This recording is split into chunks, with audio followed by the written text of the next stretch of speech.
여러분이 지금 가장 신뢰하고 의지하는 사람은 누구인가요?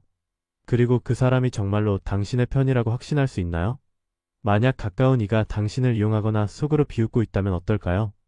이런 상상은 불편할 수 있지만 외면할 수는 없습니다. 왜냐하면 인간관계는 우리 삶의 행복과 불행을 좌우하는 중요한 열쇠이기 때문입니다. 오늘은 내 편인 사람과 그렇지 않은 사람을 구분하는 방법에 대해 이야기해보려 합니다. 특히 가까운 관계일수록 진심을 파악하기 어려울 때가 많습니다. 겉으로는 친절해 보여도 속으로는 비난하거나 상처를 줄 수 있는 사람도 있고, 반대로 말투는 거칠지만 진심으로 나를 위하는 사람도 있습니다. 이 차이를 알아채지 못하면 우리는 상처받거나 진짜 소중한 사람을 놓칠지도 모릅니다. 짧은 이야기를 하나 소개할게요. 한 직장인은 동료들과 좋은 관계를 유지하려고 늘 먼저 다가가고 어려운 일이 생기면 기꺼이 도와주었습니다. 하지만 시간이 지나면서 팀 분위기가 점점 차가워지는 걸 느꼈습니다. 어느 날 우연히 동료들의 대화를 듣게 되었는데, 저 사람 너무 나대지 않아? 자기만 잘난 척해. 라는 뒷말을 듣고 큰 충격을 받았습니다. 믿었던 사람들이 뒤에서는 자신을 비난하고 있었던 겁니다. 사람들과의 관계에 회의감을 느끼던 그는 어느 날 한 동료와 솔직한 대화를 나누게 됩니다. 그 동료는 이렇게 말했습니다. 너는 정말 성실하고 팀을 위해 노력하는 사람이야. 하지만 때때로 너무 완벽해 보이려는 모습이 사람들에게 부담을 줄 때가 있어. 처음엔 기분이 상했지만 곰곰이 생각한 끝에 그 동료가 진심으로 자신을 걱정하고 있다는 걸 깨달았습니다. 이후 그는 그 동료와 신뢰를 쌓으며 다른 팀원들과도 서서히 관계를 회복할 수 있었습니다. 이 이야기는 겉모습만 보고 사람을 판단하기 어렵다는 것을 알려줍니다. 겉으로 친절한 사람이 꼭 내 편은 아닐 수 있고, 때로는 쓴소리를 하는 사람이 진정으로 나를 생각하는 사람일 수 있습니다. 그렇다면 내 편인 사람과 그렇지 않은 사람을 어떻게 구분할 수 있을까요? 먼저 당신의 성공이나 행복을 진심으로 기뻐해주는 사람이 몇 명이나 있는지 생각해보세요. 내 편인 사람은 당신의 성취를 자신의 일처럼 기뻐해주고 칭찬을 아끼지 않습니다. 반면 겉으로는 축하하는 척하면서도 속으로 질투하거나 깎아내리려는 사람이 있다면 다시 한번 관계를 돌아볼 필요가 있습니다. 몇 년 전 들은 이야기가 있습니다. 고등학교 시절부터 친했던 세 친구가 있었습니다. 시간이 지나 각기 다른 길을 걷게 되었고, 그중 한 명이 노력 끝에 꿈꾸던 회사에 취직했습니다. 이 소식을 전하자 한 친구는 진심으로 축하하며 기뻐했습니다.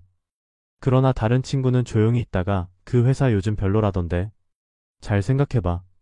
라고 말했습니다. 겉으로는 조언 같았지만 시간이 지나면서 그들의 관계는 달라졌습니다. 진심으로 축하해준 친구와는 우정이 더욱 깊어졌지만 질투를 표현했던 친구와는 점점 멀어졌습니다. 이 이야기에서 중요한 점은 진정한 내 편은 나의 성공을 진심으로 축하하고 응원해준다는 것입니다. 반면 적대적인 사람은 내 성취에 흠을 찾거나 가치를 깎아내리려 합니다. 인간관계는 복잡하고 미묘하지만 진심을 구분할 수 있다면 상처받지 않고 더 건강한 관계를 맺을 수 있습니다. 이제 여러분도 주변 사람들을 다시 한번 돌아보며 진짜 내 편은 누구인지 생각해보는 시간을 가져보세요. 진정한 친구란 당신을 올바른 길로 이끌어주고 당신의 성공을 진심으로 기뻐하며 당신의 실수를 걱정해주는 사람입니다.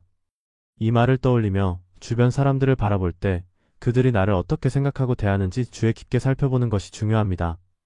그렇다면 질투와 시기 없이 진심으로 응원해주는 사람은 어떻게 알아볼 수 있을까요? 실제 사례를 통해 더 구체적으로 살펴보겠습니다. 사람의 마음은 참으로 복잡합니다.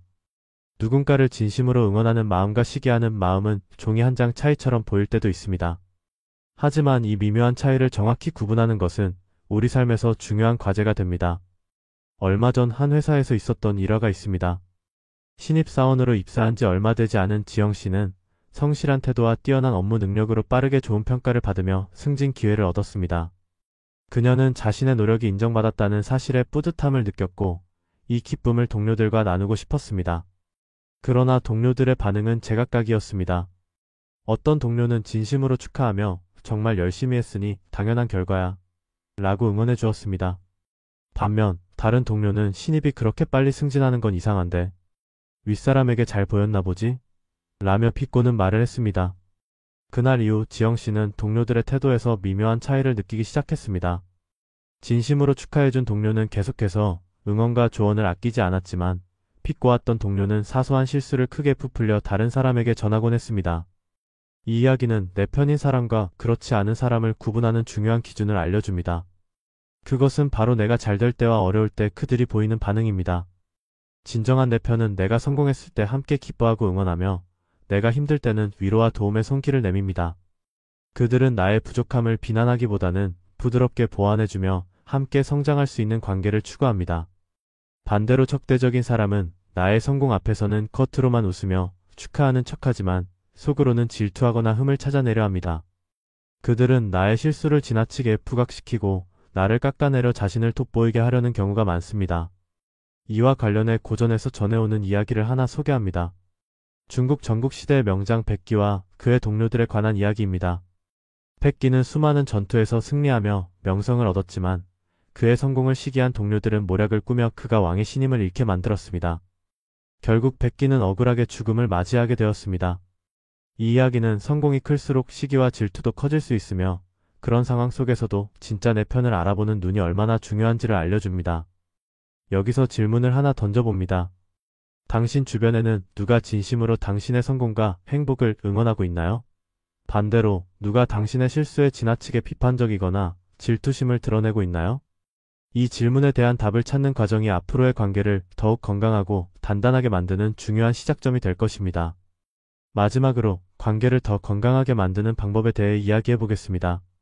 한 심리학 연구에 따르면 우리가 느끼는 행복의 대부분은 돈이나 명예가 아닌 내 편이라고 느껴지는 사람들과의 관계에서 비롯된다고 합니다. 그러니 주변 사람들과의 관계를 다시 한번 돌아보고 진짜 내 편인 사람과 건강한 관계를 만들어가길 바랍니다. 인간은 사회적 존재입니다. 혼자서 살아가기 힘들기 때문에 주변 사람들과의 관계는 매우 중요합니다. 그러나 모든 관계가 긍정적인 영향을 주는 것은 아닙니다. 때로는 겉으로는 내 편처럼 행동하지만 속으로는 나의 실패를 바라는 사람이 있을 수 있습니다. 또 어떤 사람은 무관심 속에 우리를 외롭게 만들기도 하죠. 그렇다면 진정으로 나를 응원해주는 사람을 어떻게 알아볼 수 있을까요? 그리고 그들과의 관계를 어떻게 더 깊고 탄탄하게 만들 수 있을까요? 첫 번째 방법은 상대방의 행동과 말을 주의 깊게 관찰하는 것입니다. 예를 들어 대학생 승준 씨의 이야기를 보겠습니다. 승준 씨는 시험 기간 동안 친구들에게 도움을 요청했습니다. 한 친구는 나도 바빠서 도와줄 시간이 없어라고 말했지만 다른 친구는 나도 바쁘지만 내게 중요한 시험이니까 같이 공부해보자라고 했습니다. 결국 승준 씨는 두 번째 친구와 함께 공부하며 좋은 성과를 거둘 수 있었습니다. 이처럼 진정한 내 편은 바쁜 상황에서도 시간을 내어 도움을 주며 말뿐만이 아닌 행동으로 응원해줍니다. 두 번째는 상대방이 나의 감정을 어떻게 대하는지를 보는 것입니다. 우리는 기쁨, 슬픔, 화남, 두려움 등 다양한 감정을 느낍니다. 진정한 내 편은 이 모든 감정을 이해하고 공감하려고 노력합니다. 예를 들어 힘든 일이 있어 속상해할 때 괜찮아, 울지 마라고 말하며 대충 위로하는 대신 무슨 일이 있었던 거야? 내 마음이 이해되라고 말해주는 사람이 있습니다. 이런 사람이야말로 진심으로 나를 생각해주는 사람입니다. 세 번째는 나와 함께 성장하려는 의지를 가진 사람인지 확인하는 것입니다. 진정한 내 편은 나의 목표를 응원하고 내가 더 나은 사람이 되도록 격려합니다. 예로 조선시대 학자 이황은 제자들에게 너희는 나를 넘어서라. 그래야 세상이 더 나아진다라고 가르쳤습니다. 이처럼 나의 성장을 진심으로 바라고 그 과정에서 자신도 함께 발전하려는 사람이야말로 진정한 친구입니다. 여기서 한번 생각해 봅시다. 내 주변에는 이런 사람들이 몇 명이나 있을까요? 그리고 나는 그들에게 어떤 존재일까요? 우리는 진정한 내 편을 원하지만 먼저 내가 누군가에게 그런 사람이 될 때 관계는 더욱 깊고 단단해집니다. 다음으로는 좋은 관계를 유지하기 위해 피해야 할 행동들을 살펴보겠습니다. 때로는 좋은 의도로 시작한 말이나 행동이 상대에게 상처를 주거나 관계를 어렵게 만들 수 있습니다. 대표적으로 세 가지 행동이 있습니다. 첫째, 자기중심적인 태도입니다. 사람들은 보통 자신의 문제에 몰두하다 보니 상대방의 이야기를 잘 듣지 못할 때가 많습니다. 예를 들어 아내가 힘든 일을 남편에게 이야기하려고 했는데 남편이 대화 시작과 동시에 오늘 회사에서 얼마나 힘들었는지 알아? 라며 자신의 이야기만 계속했습니다. 이런 상황에서 아내는 자신의 감정을 이해받지 못했다고 느낄 것입니다. 진정한 내 편은 자신의 이야기를 하기 전에 상대방의 말을 경청하고 감정을 존중해줍니다. 좋은 관계는 서로의 이야기를 나누고 감정을 이해하며 함께 성장하는 데서 시작됩니다. 이를 통해 우리는 더 깊고 건강한 인간관계를 만들어갈 수 있습니다. 두 번째로 비난과 비교는 관계에 부정적인 영향을 미칠 수 있습니다. 특히 가까운 사람들과의 관계에서 이런 행동은 깊은 상처를 남길 수 있습니다. 어릴 적 친구였던 민규와 태훈의 사례를 살펴보겠습니다.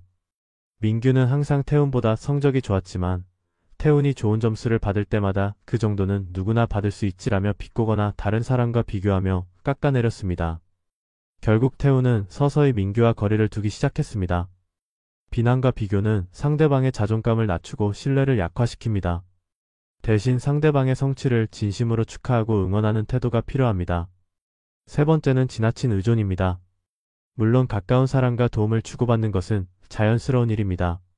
하지만 한쪽이 너무 의존하게 되면 상대방은 점점 부담을 느끼거나 지칠 수 있습니다. 회사 동료인 지연 씨와 영호 씨의 이야기를 생각해 봅시다.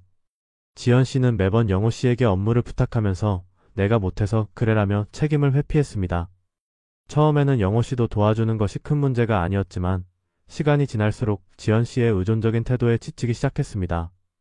건강한 관계는 서로 독립성을 유지하면서도 필요할 때 기꺼이 도움을 주고받는 균형이 필요합니다. 지나친 의존을 피하고 스스로 문제를 해결하려는 노력이 관계를 더 건강하게 만듭니다. 그렇다면 이러한 관계의 함정을 어떻게 피할 수 있을까요? 먼저 상대방의 입장에서 생각해보는 연습이 필요합니다. 그들이 처한 상황과 감정을 이해하려고 노력할 때 우리의 말과 행동도 자연스럽게 배려심 있게 바뀝니다. 또한 주기적으로 스스로를 돌아보는 것도 중요합니다. 나는 상대방의 이야기를 잘 들어주고 있는가? 혹시 비난하거나 비교하고 있지는 않은가?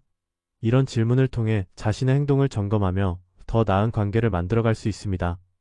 다음으로는 인간관계에서 기회비용 개념을 적용해보는 것이 필요합니다.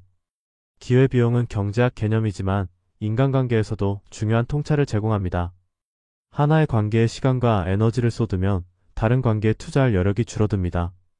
따라서 어떤 관계에 시간을 투자할지 신중하게 판단해야 합니다. 예를 들어 세영 씨는 친구들과의 모임과 동료의 도움 요청 사이에서 고민했습니다. 친구들과의 모임은 오랜만에 잡힌 자리였지만 동료는 세영 씨의 도움이 없으면 중요한 일을 완수하기 어려운 상황이었습니다. 고민 끝에 세영 씨는 동료를 돕기로 했고 그 결과 동료와의 신뢰는 깊어졌습니다. 이처럼 우리는 시간과 에너지를 어디에 쏟을지 관계의 깊이와 의미를 기준으로 결정해야 합니다. 또한 관계에서 양보와 단절을 현명하게 선택할 줄 알아야 합니다. 때로는 갈등이 있더라도 양보하며 관계를 유지하는 것이 좋지만 어떤 경우에는 단절이 필요할 때도 있습니다. 예를 들어 지수 씨는 직장 동료에게 반복적으로 이용당하고 감정적으로 지쳐가고 있었습니다. 처음에는 관계 유지를 위해 참았지만 결국 지수 씨는 스스로를 지키기 위해 그 관계를 정리하기로 결정했습니다. 반면 준수 씨는 가끔 갈등이 생기는 친구와의 관계를 포기하지 않았습니다. 그 친구는 가끔 날카로운 말을 했지만 힘든 일이 생기면 누구보다 먼저 도와주는 사람이었습니다. 준수 씨는 친구의 진심을 알기에 갈등을 감수하며 관계를 이어갔습니다. 양보와 단절의 선택은 쉽지 않지만 이를 현명하게 활용하면 인간관계가 더 균형 잡히고 건강해질 수 있습니다. 마지막으로 관계에서 스스로에게 던져야 할 중요한 질문이 있습니다. 이 관계는 나를 성장하게 하는가 아니면 나를 소모하게 하는가? 성장하게 하는 관계는 우리에게 긍정적인 에너지를 주고 더 나은 사람이 될 수 있도록 도와줍니다. 반면 소모적인 관계는 자존감을 떨어뜨리고 정신적으로 지치게 만듭니다. 우리는 매일 어떤 관계를 지킬 것인지 어떤 관계를 내려놓을 것인지 선택해야 합니다. 그 선택이 우리 삶의 방향을 결정짓는 중요한 열쇠가 됩니다. 마지막으로 잊지 말아야 할 것은 모든 관계의 중심에는 나가 있다는 사실입니다. 나 자신을 존중하고 사랑하지 않으면 어떤 관계에서도 행복을 찾기 어렵습니다. 정혜 씨의 이야기가 그 예입니다. 정혜 씨는 결혼 후 남편에게 모든 것을 맞추며 자신을 잃어버렸습니다. 하지만 자신을 돌보는 시간을 가지면서 점차 내면의 균형을 되찾았고 그 변화는 남편과의 관계에도 긍정적인 영향을 미쳤습니다. 결국 건강한 관계는 나 자신을 사랑하고 존중할 때 시작됩니다. 스스로에게 질문해 봅시다. 오늘 나는 나를 위해 어떤 선택을 했는가? 나 자신을 돌보고 사랑할 때 우리는 타인과도 건강하고 깊은 관계를 맺을 수 있습니다.